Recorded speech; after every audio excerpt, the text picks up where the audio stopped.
Previous class में हमने virus के बारे में पढ़ा। वायरस के shape, size, structure, chemical composition, classification etcetera हम पहले पढ़ चुके हैं।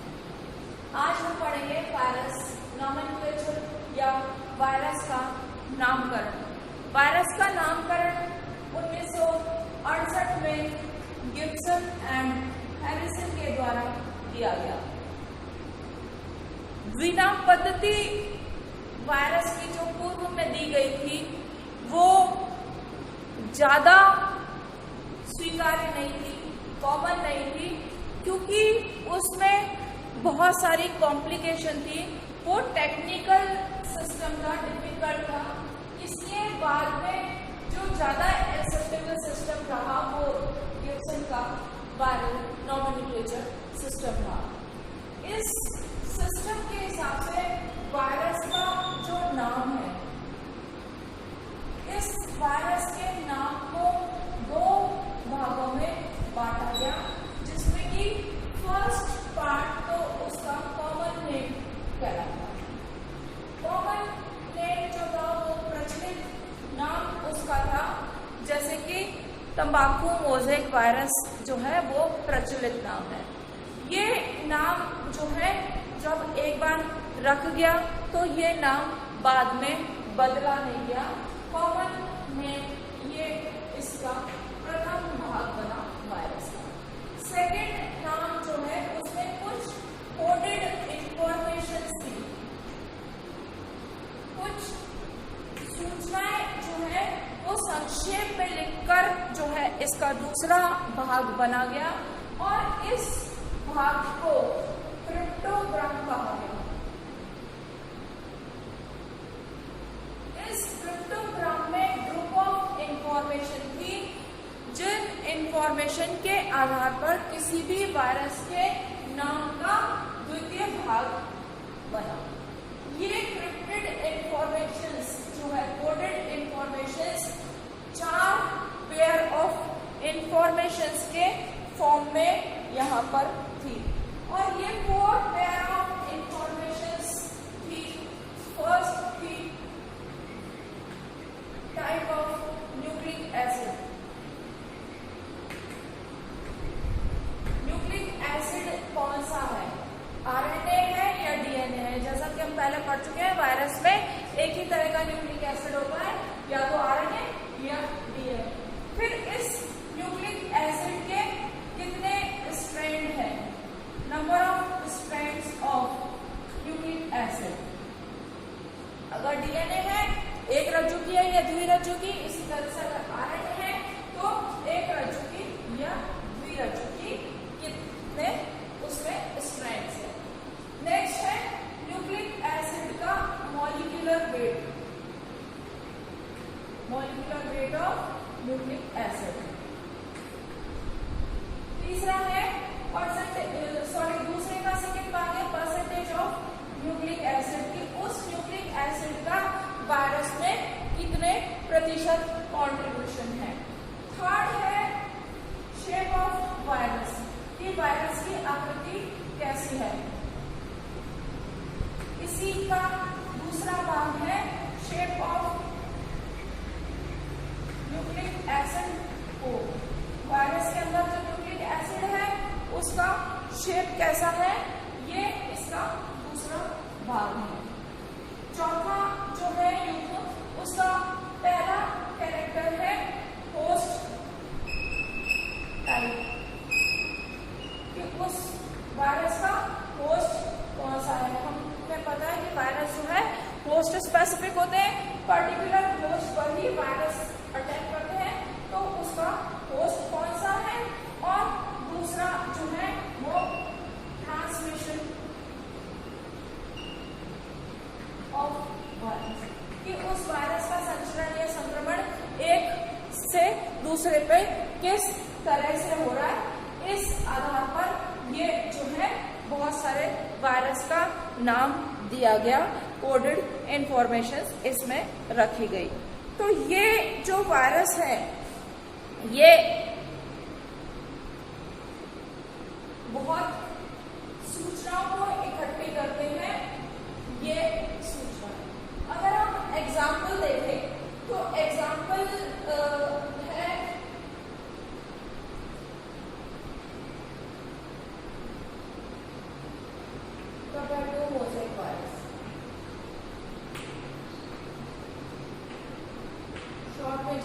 टीएमपी कहते हैं। तो टीएमपी तो इसका फर्स्ट पार्ट है, ये कॉमन है। इस टीएमपी का सेकेंड पार्ट या टीएमपी की कोडेड इंफॉर्मेशन क्या है?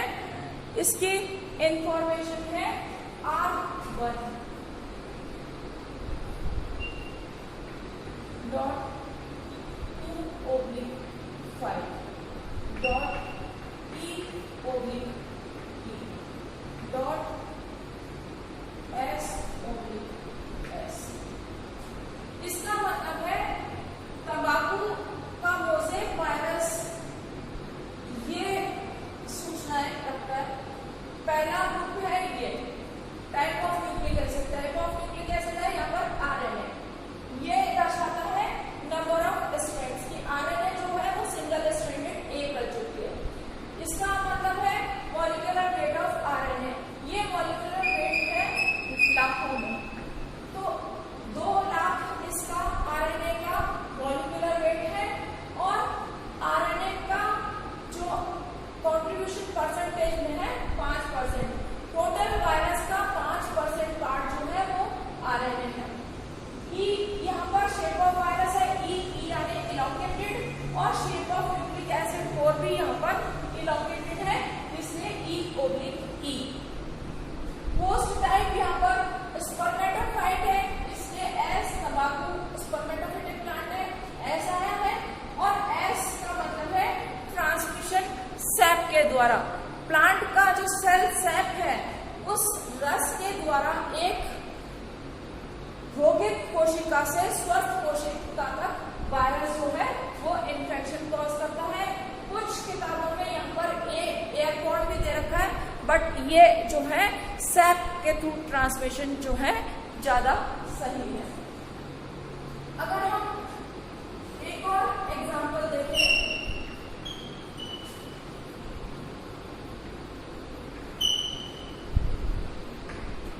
कौन सा वायरस? Influenza virus. इन्फ्लुएंजा जो है वो फ्लू कॉज करता है। तो इसका जो है क्रिप्टोग्राम है R1 डॉट 223/10। इसका मतलब है R का मतलब है आरएनए, 1 का मतलब है सिंगल स्ट्रैंडेड, 2 to 3 का मतलब है ये जो है न्यूक्लिक एसिड का मॉलिक्यूलर वेट है 2 से 3 लाख तक। और 10 का मतलब है कि ये जो है इसका 10% पार्ट जो है कंट्रीब्यूट करता है। और ये जो है आगे है S/E। S का मतलब है स्फेरिकल। शेप ऑफ वायरस यहाँ पर स्फेरिकल है और शेप ऑफ न्यूक्लिक एसिड है इलॉन्गेटेड।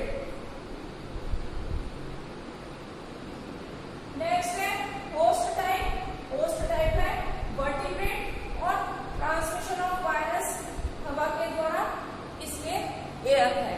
तो ये है single stranded RNA, 2 to 3 molecular weight 2 से 3 डाल्टन है इसका। 10% भाग आरएनए से बना होता है। इसका वायरस का शेप स्फेरिकल है, आरएनए का शेप इलॉन्गेटेड है। वायरस वर्टिब्रेट्स पर अपना इम्पैक्ट करता है, बीमारी पैदा करता है और हवा के द्वारा इस वायरस का संचरण होता है। तो ये जो है हमने ये कुछ उदाहरण देख लिए कि ये जो है इस तरह से वायरस को कोडेड फॉर्म में पूरा नाम दिया जा सकता है। ये जो नाम है, जो क्रिप्टोग्राम जिसको हम कह रहे हैं, ये वाला पार्ट या इन्फ्लुएंजा वायरस का ये वाला पार्ट, ये चेंज हो सकता है क्योंकि समय के साथ वैज्ञानिक जो है वो रिसर्च करते हैं और रिसर्च के दौरान अगर इन सूचनाओं में से किसी भी सूचना में बदलाव आता है तो वायरस का नाम बदल दिया जाता है। लेकिन पहला नाम ये जो कॉमन नेम है ये एज सच रहता है, इसमें बदलाव नहीं था। तो ये तो अभी हमने पढ़ा कि किस तरह से वायरस का नामकरण किया जाता है। वायरल नोमेनक्लेचर के बाद हम पढ़ेंगे कि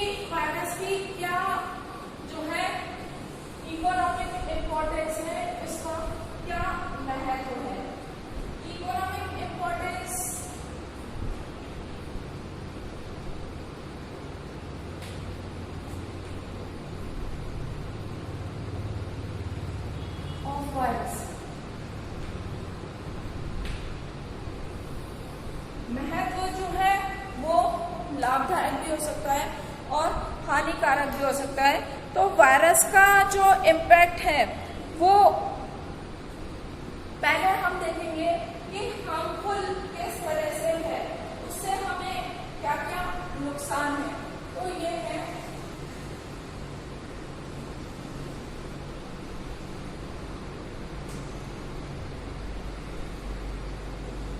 वायरस। सबको पता है कि वायरस एक एंडोपैरासाइट है। एंडोपैरासाइट का मतलब है होस्ट के अंदर रहता है, होस्ट की कोशिका के अंदर रहता है। और हम सब जानते हैं कि वायरस अगर लिविंग सेल के बाहर नहीं होगा तो वो निर्जीव हो जाता है। तो होस्ट के अंदर रहता है वायरस और उस होस्ट कोशिका को, उस सजीव को जिसके अंदर वायरस है, वो कुछ ना कुछ नुकसान पहुंचाता है। और ये जो नुकसान है ये ज्यादातर बीमारी के फॉर्म में होता है। और हर तरह के सजीव पर वायरस जो है इम्पैक्ट करता है। वायरस होस्ट स्पेसिफिक होता है। एक विशेष वायरस सिर्फ विशेष होस्ट पर ही अपना प्रभाव दिखा सकता है। जैसे तंबाकू का मोज़ेक वायरस, टीएमवी वायरस जो है वो तंबाकू के पौधे पर ही रोग कर सकता है, दूसरे पर नहीं। तो ये जो वायरस है इसके प्रभाव के कारण जो हार्मफुल इफेक्ट है वो सभी सजीव में होते हैं, चाहे वो प्लांट हो, चाहे एनिमल हो, चाहे मानव स्वयं हो, या बैक्टीरिया हो, या फंजाई हो, टेरिडोफाइट्स हो, या इनवर्टिब्रेट्स हो, या ऑर्थोपोड्स हो। कोई भी जो लिविंग ऑर्गेनिज्म का ग्रुप है, हर तरह के ग्रुप वाले ऑर्गेनिज्म पर ये वायरस जो है अपना जो नेगेटिव प्रभाव छोड़ते हैं और बीमारी पैदा करते हैं। पहले हम बात करेंगे प्लांट वायरस की। तो प्लांट डिजीज कॉज करते हैं, ऐसे वायरस की हम बात करेंगे। जब वायरस किसी भी पादप पर रोग उत्पन्न करते हैं तो वो उसको नुकसान पहुंचाते हैं, क्षति पहुंचाते हैं। और ये नुकसान थोड़े से लेके बहुत ज्यादा हो सकता है, अप टू 100% भी हो सकता है, up to death of plant भी हो सकता है। ये जो नुकसान है, अगर हम क्रॉप की बात करें तो जो हमारे काम में आने वाली फसलें हैं, चाहे वो धान की फसल है, चाहे पोटैटो है, चाहे वो टमाटो है, तंबाकू है, या वो पपीता है, नारियल है, या कोई और जो हम उगाते हैं फसल, अगर उस पर वायरस के जनित कोई भी रोग होता है तो उससे हमें आर्थिक क्षति होती है। तो वायरस की जो अटैक है, वायरस के उस होस्ट कोशिका में घुसने से बहुत तरह तरह के सिम्टम्स जो है देखे जा सकते हैं। जैसे हमने तंबाकू में देखा कि पत्तियां जो है चितकबरी हो जाती है, कहीं से उसका जो क्लोरोफिल है वो खत्म हो जाता है, और किसी में लीफ जो है वो कुंडलित हो जाती है, रोलिंग हो जाती है, किसी में सिकुड़ जाती है, किसी में पत्तियां कट जाती हैं, किसी में जो है येलोइंग हो जाती है, किसी में वेन्स जो है वो सकड़ी होके खत्म हो जाती है। तो बहुत सारे प्रभाव जो है हमें वायरस के कारण उन होस्ट प्लांट पर दिखाई देते हैं। अगर हम इम्पोर्टेंट प्लांट डिजीज की बात करें तो कुछ डिजीज का हम देखेंगे, जैसे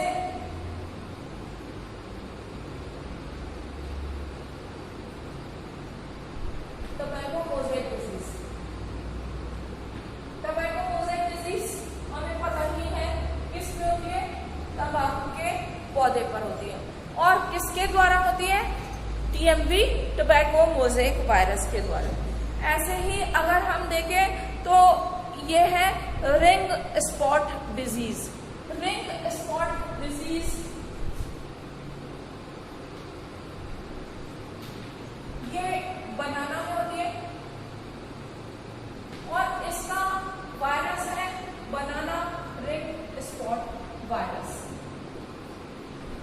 ये जो है ये वायरस का नाम है। इसके अलावा yellow vein mosaic disease,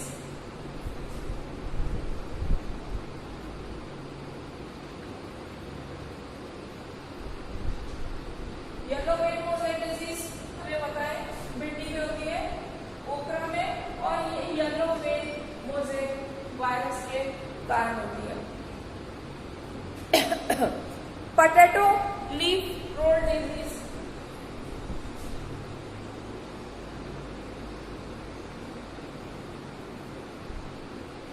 potato leaf road disease जैसे कि हमें पता है पोटैटो में होती है और इसका है पोटैटो लीफ रोड वायरस, ये जो है वायरस का नाम है। ऐसे ही कोकोनट फोलियर डीके है,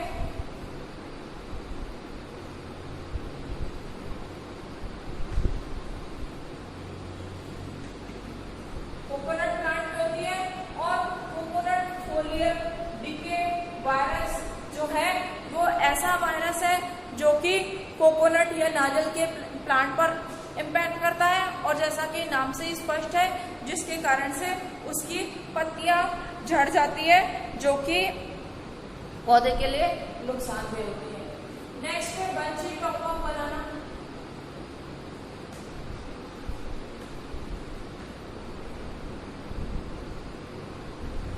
bunchy top of banana disease नाम से ही क्लियर है कि बनाना प्लांट पर होती है और बनाना बंची टॉप वायरस जो है इसका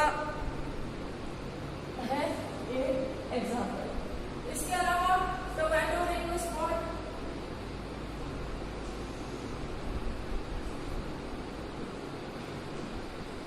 टमाटर के पौधे पर बीमारी होती है, टमाटर की पत्तियों पर छोटे छोटे रिंग्स बन जाते हैं वायरस के इन्फेक्शन के कारण और इसको जो है वायरस को टोमेटो रिंग स्पॉट वायरस कहते हैं।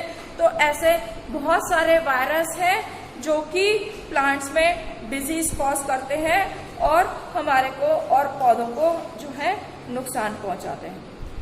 इसके बाद जो है कुछ ऐसे वायरस हैं जो कि मानव में रोग उत्पन्न करते हैं, किसी न किसी तरह से उनकी फिजियोलॉजी को इफेक्ट करते हैं। तो यहाँ पर हम कुछ एग्जाम्पल देखेंगे जो कि ऐसे वायरस के हैं जो कि ह्यूमंस में डिजीज कॉज करते हैं, जैसे influenza virus,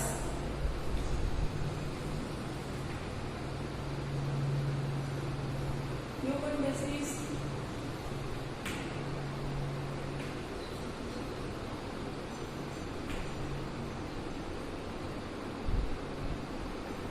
influenza disease. Influenza disease जो है वो इन्फ्लुएंजा वायरस के थ्रू होती है और इसके द्वारा जो है फीवर कॉज किया जाता है और ये जो है वायरस रेस्पिरेटरी सिस्टम पर, श्वसन तंत्र पर अपना नेगेटिव इम्पैक्ट डालता है। हेपेटाइटिस डिजीज जो है वो हेपेटाइटिस वायरस के द्वारा होती है जिसका कि प्रभाव साधारणतः लिवर पर देखा जाता है। इस तरह से इबोला वायरस जो है, इबोला हीमोरिक डिजीज कॉज करता है।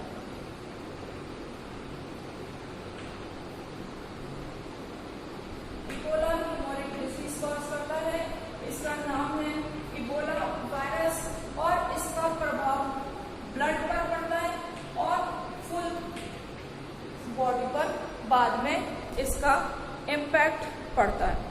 इसी तरह से रेबीज जो है वो रेबीज वायरस के द्वारा होती है जिसका कि इम्पैक्ट रेस्पिरेटरी सिस्टम पर होता है।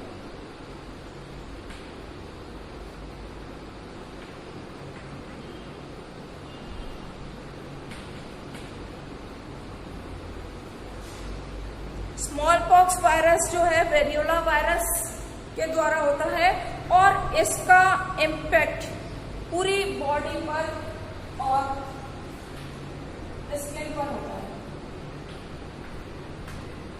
स्मॉल पॉक्स डिजीज स्किन या उसको हम कह सकते हैं फुल बॉडी पर इसका प्रभाव दिखाई देता है। इसी तरह से हर्पीज वायरस,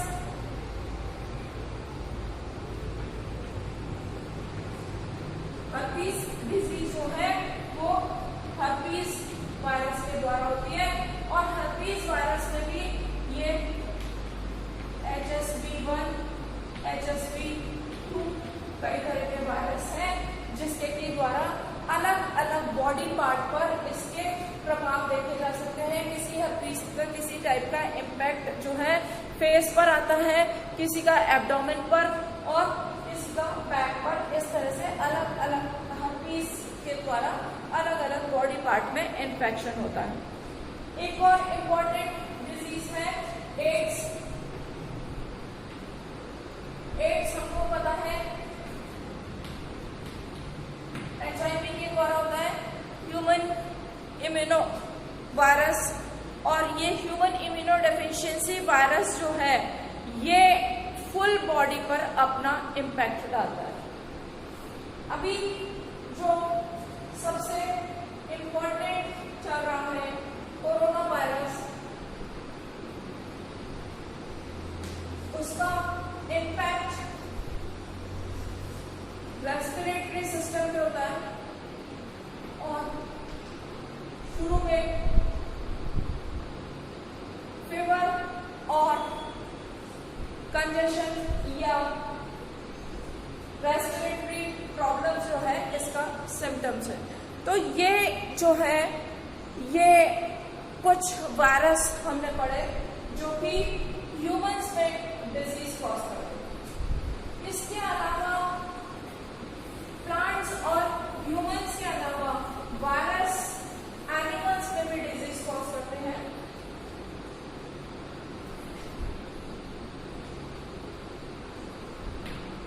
जैसे कैटल्स में, मवेशी में जो है ये foot and mouth disease cause करते हैं। काउ पॉक्स डिजीज कॉज करते हैं। इसके अलावा फाउल में प्लेग,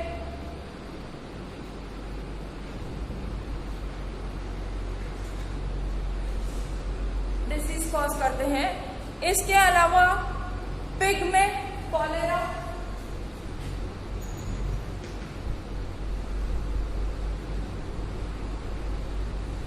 शीप में ये लूपिंग डिजीज कॉज करते हैं।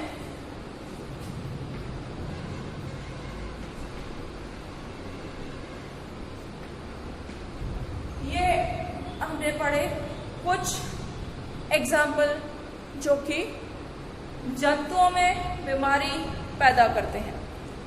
ये जो है वायरस के हानिकारक प्रभाव थे। लगभग हर प्रकार के सजीव में वायरस जो है बीमारी पैदा करते हैं, चाहे वो मनुष्य हो, पादप हो या जंतु हो।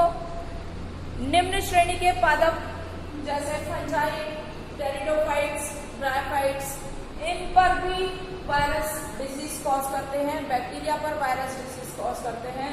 जंतुओं में इनवर्टिब्रेट्स हो या वर्टिब्रेट्स हो, सभी तरह के लोअर एनिमल्स में भी, लोअर ग्रुप ऑफ एनिमल्स में भी ये डिजीज पैदा करते हैं। तो ये जो अभी हमने पढ़ा harmful activities of virus. Harmful activities के बाद हम पढ़ेंगे बेनिफिशियल एक्टिविटीज या वायरस से होने वाले लाभ के बारे में। वायरस से लाभ जो है वो किस तरह से होता है, बेनिफिशियल एक्टिविटीज क्या है।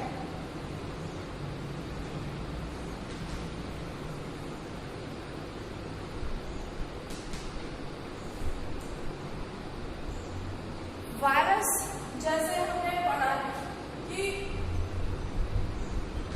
रिवर वाटर जो है, नदियों का पानी बहुत साफ सुथरा रहता है। अगर उसको लंबे समय तक स्टोर किया जाए तो सालों ही खराब नहीं होता। जैसे गंगा का पानी बरसों तक बोतल में रखा जाता है, कभी वो सड़ता नहीं है। उसका कारण उसमें बैक्टीरियोफेज की प्रेजेंस को माना गया है। ये जो बैक्टीरियोफेज है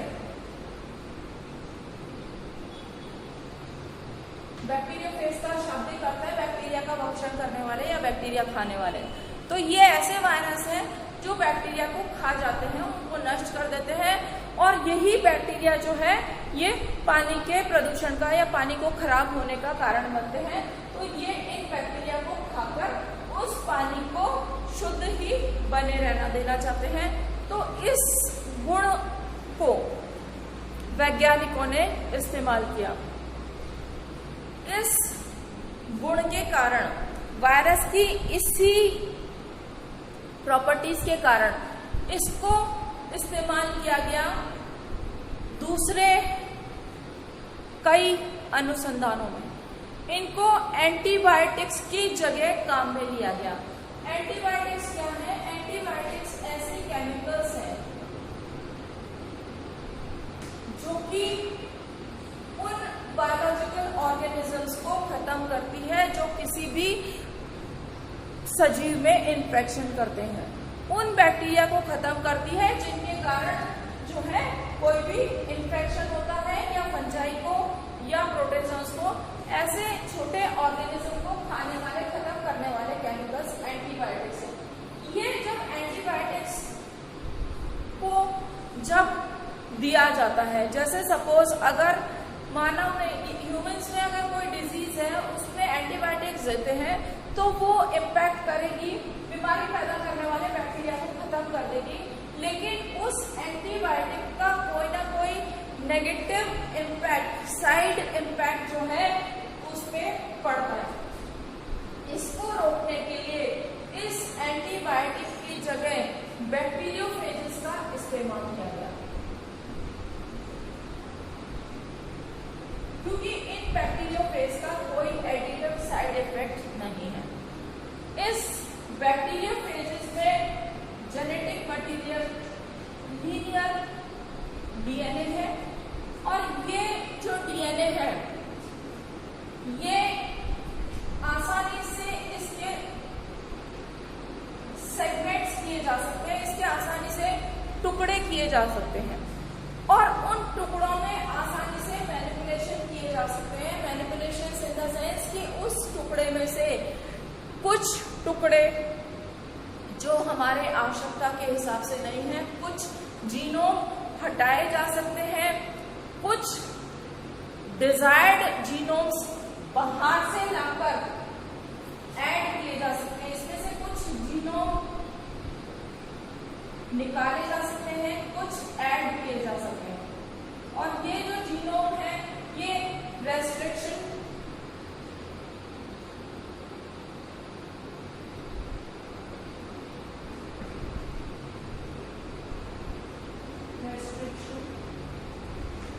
एंडोन्यूक्लियस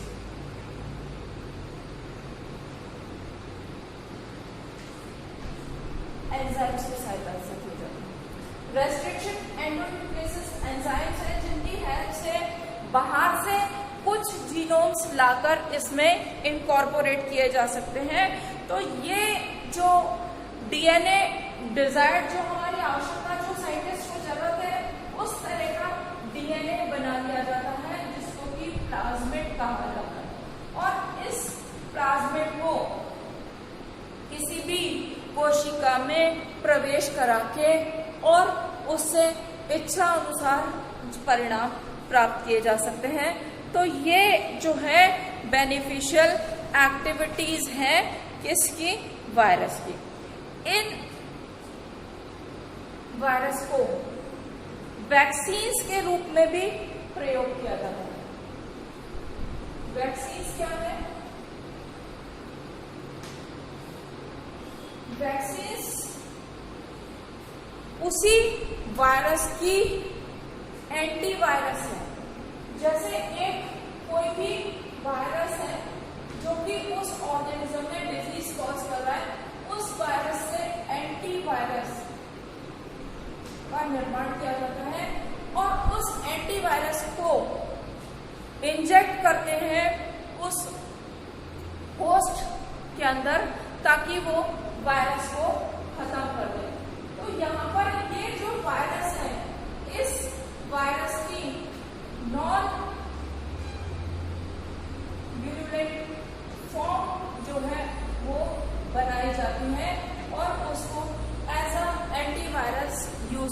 जाता है। नॉन विरुलेंट फॉर्म अलग अलग वायरस में अलग अलग बनाई जाती है। किसी में वायरस को किल करके बनाई जाती है, किसी में लाइव वायरस को करते हैं। तो ये जो है अलग अलग तरह के वायरस के लिए वैक्सीन है। इसमें से कुछ वैक्सीन जो है वो हम देखेंगे।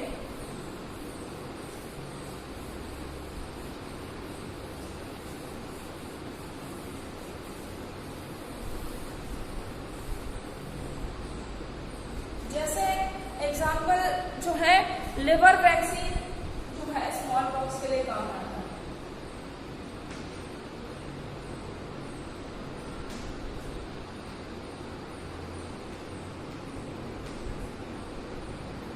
इसके अलावा जो है वो लिव, रूबेला, जर्मन मीजल्स के काम में आता है।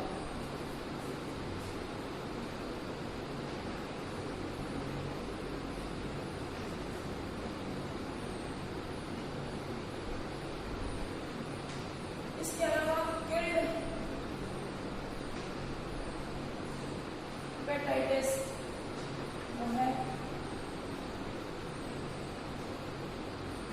हेपेटाइटिस डिजीज के लिए एज अ वैक्सीन काम में आता है। इसके अलावा live inactive polio virus polio के काम में आता है।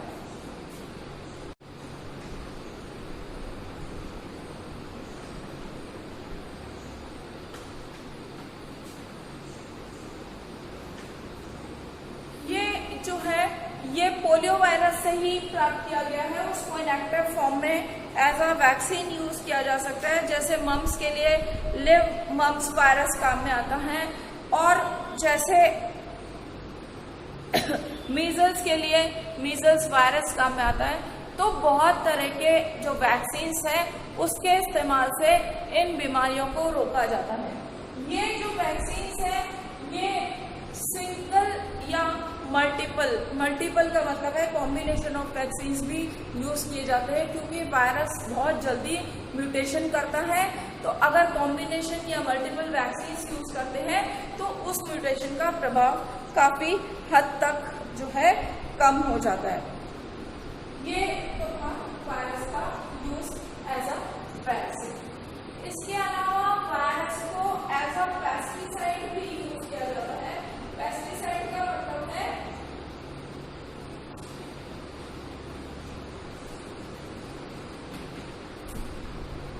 जब कीट किसी पौधे को नुकसान पहुंचाते हैं तो हम ऐसे केमिकल्स का छिड़काव करते हैं जिससे कि कीट जो है वो मर जाते हैं, भाग जाते हैं या पौधे को नुकसान नहीं पहुंचाते।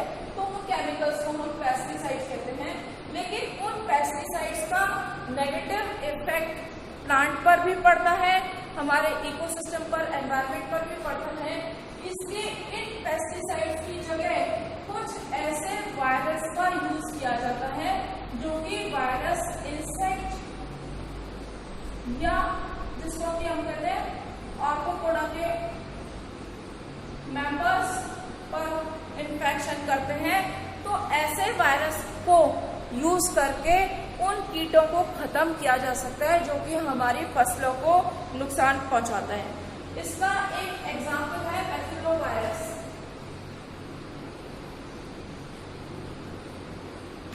बैक्टीरियोवायरस जो है ये एक तरह का वायरस है जो कि कॉटन बग्स पर इन्फेक्शन करता है और जिससे ये कॉटन बग्स मर जाते हैं। ये कॉटन बग्स जो है वो कॉटन प्लांट पर रहते हैं और वो उसके फूलों को नष्ट करते हैं। और जब फूल नष्ट हो जाएंगे, फल नहीं बनेंगे, बीज नहीं बनेंगे तो उससे कपास का निर्माण नहीं होगा और कपास के कम बनने से आर्थिक नुकसान होगा। तो इस तरह से कपास को नष्ट होने से बचाया जा सकता है इस बैक्टीरियोवायरस के द्वारा। जब बैक्टीरियोवायरस इन कीटों पर करेंगे तो वो इन कीड़ों को खा जाएंगे, कीड़े खत्म हो जाएंगे और हमारी जो कपास की फसल है वो सुरक्षित रह जाएगी। इसी तरह से ब्रेसिका जो है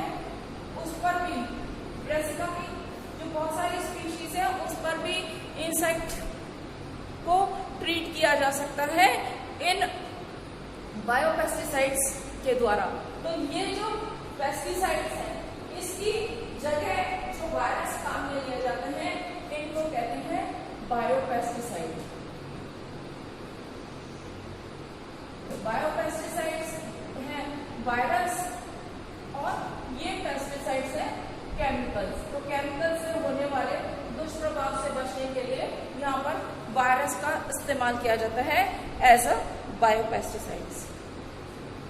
इसके अलावा इसका काम है रिसर्च में।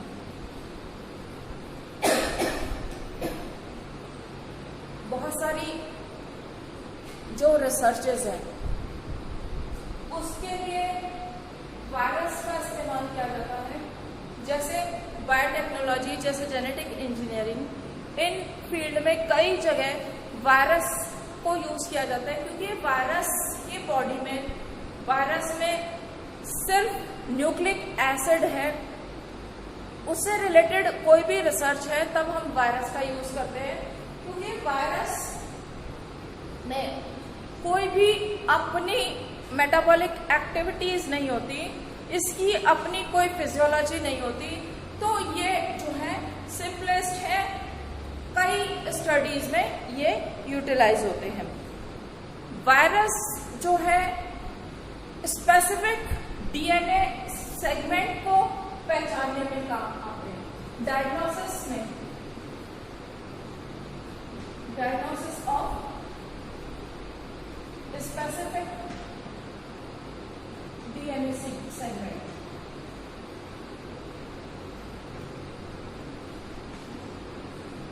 ये जो वायरस है इन डीएनए सेगमेंट को पहचान कर इससे संबंधित सूचना दे देता है, जिसका कि फिर आगे फर्दर में रिसर्च में यूज किया जाता है। तो इस तरह से ये वायरस अनुसंधान के क्षेत्र में उपयोगी होते हैं। Thank you.